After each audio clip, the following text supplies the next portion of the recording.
scandale géologique, le Congo-Kinshasa détient une grande quantité de minerais en termes de quantité, comme je viens de le dire, mais aussi en termes d'importance, comme le cobalt, le zinc, le coltan, le nickel, plusieurs ressources minières.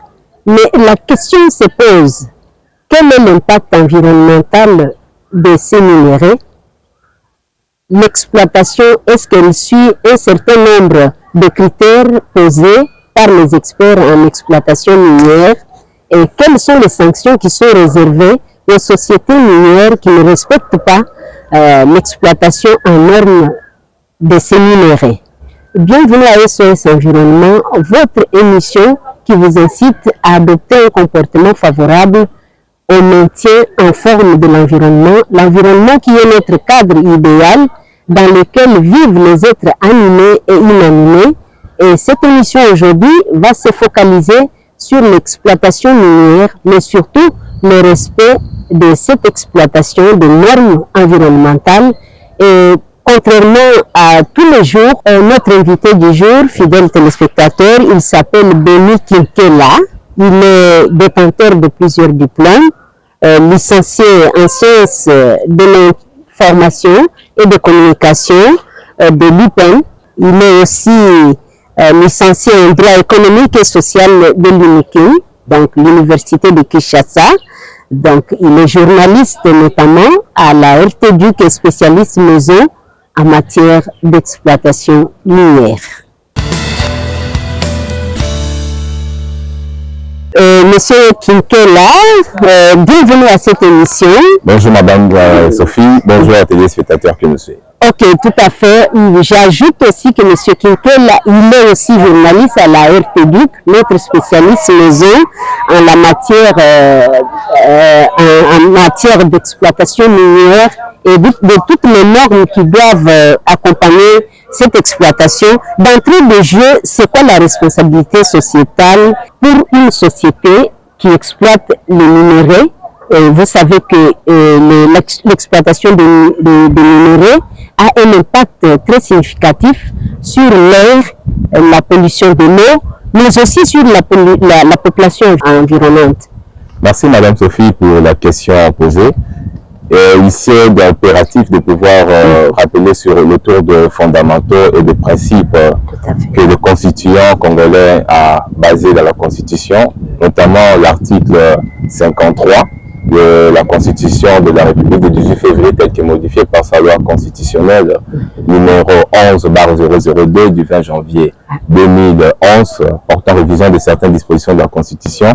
L'article 53, en fait, consacre le droit à un environnement sain et propice à toute personne et ainsi que lui garantir à toute personne d'abord physique et ainsi qu'à l'épanouissement de son intégrité ou son épanouissement intégral. Mais aussi l'alinéa 2 de l'article 54 de la même constitution qui dispose que toute pollution ou toute dégradation causée par les exploitants voudrait à ce que le pouvoir instituer en fait le fondement de la responsabilité sociétale et environnementale.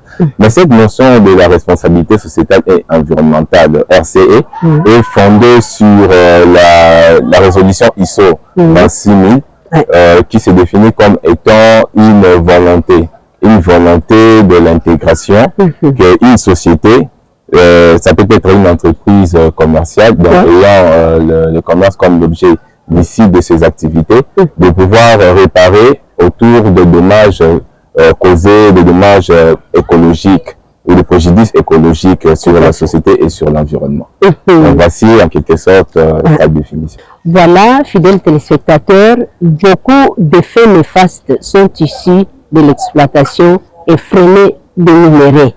Et notre spécialiste a épinglé quelques-uns de tous ces impacts causés par l'exploitation minière et nous pensons que des émissions comme celle-ci sont aussi une façon d'interpeller ceux qui nous dirigent, les responsables notamment, les spécialistes en matière d'exploitation minière qui doivent prendre compte de toutes ces populations qui entourent les sites concernés par l'exploitation minière, les zones minières, la pollution de l'air, la pollution de l'eau, mais aussi beaucoup de maladies qui s'en suivent pour ces populations. Oui, Monsieur Kinkel, est-ce qu'il y a des sanctions parfois infligées aux opérateurs miniers qui exploitent au cas où ces derniers ne respectent pas quand même des règles? Et justement, en fait, le législateur congolais, parce que c'est un secret banque de Polichinelle, d'avouer que la RDC s'est dotée d'un nouveau cadre juridique par sa loi du code minier promulguée en 2018. Et cette loi comporte plusieurs dispositions qui s'intéressent à la protection de l'environnement et aussi à infliger des sanctions, comme vous venez de le dire tout à l'heure, un régime répressif. Parmi ces sanctions peuvent être administratives, aussi des sanctions pénales. Il y a par exemple la déchéance, les retraits plutôt d'un droit minier.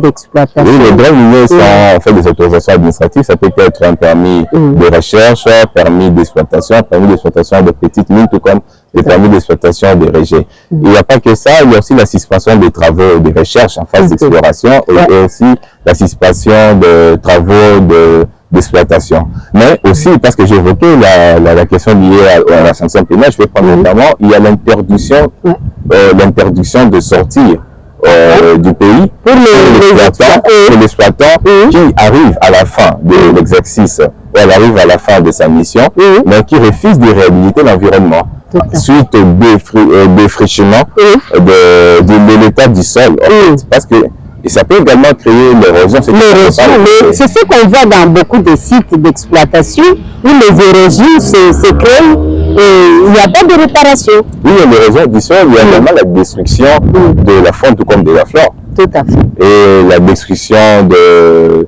l'espèce aquatique, par exemple. Donc, tout ça, c'est ça. Avec tous les produits chimiques qui contribuent à l'exploitation et qui mettent en mal l'écosystème marin. Justement, parce qu'il s'agit des impacts chimiques, puisque l'eau qui est polluée, puisque si vous prenez la consommation de cette eau, ça peut vous causer des maladies hydriques. Tout à fait. Et de la peau aussi, ça peut. Il y a également des impacts psychosociaux. Psychosociaux, tels que ça peut également perturber aussi le sommeil d'une personne, par exemple. Donc, en fait, la vie, ce n'est pas assez exhaustif pour pouvoir décrire ces impacts. Monsieur Béni, quelle est la responsabilité sociétale? Parce qu'il y a la responsabilité environnementale et sociétale. Quel est son impact sur, par exemple, les salaires des fonctionnaires de l'État, les populations qui entourent les zones d'exploitation, création des écoles, des hôpitaux? Quelle est cette responsabilité? La responsabilité sociétale. Donc, il y a deux concepts. La responsabilité sociétale, d'une part, et la responsabilité environnementale, d'autre part. Et partant de la responsabilité sociétale, puisque votre question concerne la responsabilité sociétale, parce que parmi les innovations, il faudrait rappeler, souligner en rouge que le législateur congolais a institué la dotation de moins 0,3% du chiffre d'affaires pour le développement, pour les projets liés au développement, non seulement des communautés. Tout à fait. Donc voilà la raison pour laquelle, peut-être pour l'actuelle législature, il faudrait y penser à pouvoir modifier cette loi et pourquoi pas augmenter aussi ces pourcentages. Et maintenant, avec ces 0,3, cela sert à pouvoir financer les projets liés au développement, notamment la construction des écoles, la construction des centres de santé, par exemple, de forage. Il n'y a pas que ça de forage, mais en cas également de survenance d'un préjudice écologique causé par l'activité extractive, l'exploitant a également l'obligation de pouvoir assurer le déplacement de cette population et pouvoir aussi de les réinstaller, tout ça. Parce qu'il faudrait souligner, il y a le droit du sol, le sol, puisque lorsque l'exploitant vient, l'exploitant trouve la communauté locale. Et cette population qui sont justement des aborigènes. Tout à fait. Des aborigènes, de ceux-là qui ont le droit du sol. Donc lorsque vous venez, puisque sur le tréfonds repose le gîte minier. Donc vous venez lorsque vous êtes détenteur d'un permis de recherche ou d'un permis d'exploitation, d'un titre minier, et vous venez pour pouvoir exploiter ce qui se trouve sur le sous-sol. Et donc vous devez également prendre des conséquences pour pouvoir y songer à la population qui également jouit en fait du sol, le droit du sol de cela. Sur les fonctionnaires, les salaires que vous avez, le secteur minier, c'est le poumon même de l'économie congolaise. Donc c'est ça ce qui soutient notre économie. Et c'est ça en fait le poumon même de notre économie. Fidèles téléspectateurs, vous venez de suivre amplement les explications de notre invité sur l'impact environnemental, sanitaire, écologique et tous ces impacts néfastes sur l'exploitation minière. Et nous sommes en train d'arriver à la fin de ce programme SOS Environnement, votre programme bien sûr, où nous sommes en train de nous focaliser sur ce domaine qui est l'exploitation minière et tous ces à côté, toutes les conséquences qui entourent cette exploitation. Mais, Monsieur Denis, là, nous sommes presque à la fin de ces numéros. Comme expert, qu'est-ce que vous adressez comme message pertinent aux autorités, mais aussi à ceux qui vous suivent, sur ce qui doit être fait pour protéger l'environnement qui est considéré, la zone, les sites qui sont concernés par l'exploitation, mais aussi la prise en charge de ces populations environnantes. À terme de mots de la fin, on sait que je peux prodiger à terme de conseils, je dirais que les législateurs, tout comme les constituants, ils ont en fait un grand travail de pouvoir instituer des lois. Il faudrait seulement qu'il y ait le respect de ces lois. Parce qu'il y a des dispositions environnementales, notamment par exemple concernant le secteur minier, puisqu'il y a une innovation qu'on n'a pas peut-être épinglée. Il s'agit du certificat environnemental. Parce que le constituant, le législateur plutôt 2018, a institué l'institution de ces certificats à tout exploitant. Donc c'est un document administratif délivré par l'Agence congolaise d'environnement. Donc c'est à l'issue de l'instruction environnementale. Mais hormis cela, il faudrait que les sociétés minières en phase de recherche, tout comme en phase d'exploitation, de pouvoir élaborer et soumettre à l'approbation le plan d'atténuation et de réhabilitation, puisque dans ce plan c'est un engagement. Il y a des mesures que ces sociétés doivent prendre en phase de recherche, tout comme pendant l'exploitation, tout comme après l'exploitation. Mais il n'y a pas que ça, il y a aussi le EIS, ce que nous avons dit, l'étude d'impact environnemental et social. Donc ce sont à l'issue de l'élaboration de ces documents qui servent au fait pour pouvoir préserver l'environnement.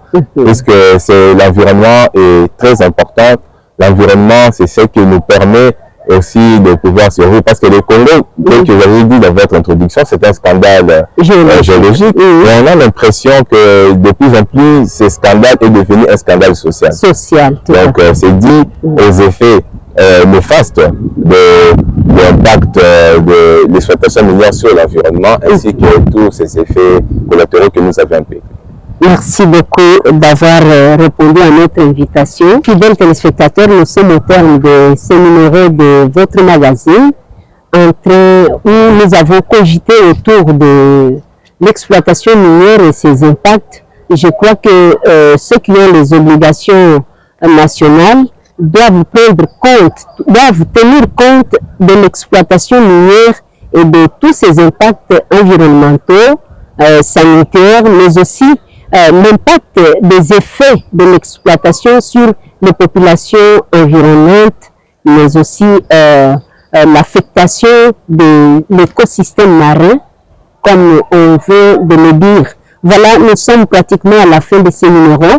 Nous remercions la technique de nous avoir permis de nous introduire dans vos maisons, mais aussi nous vous exhortons, si vous voulez, à être des éco-citoyens, à prendre conscience et à mettre vous focaliser sur la protection environnementale, car l'environnement est le cadre idéal dans lequel nous vivons tous. Il constitue une case commune dans laquelle nous vivons, on ne la brûle pas, une branche sur laquelle nous sommes tous assis. D'ici là, portez-vous bien et à la prochaine.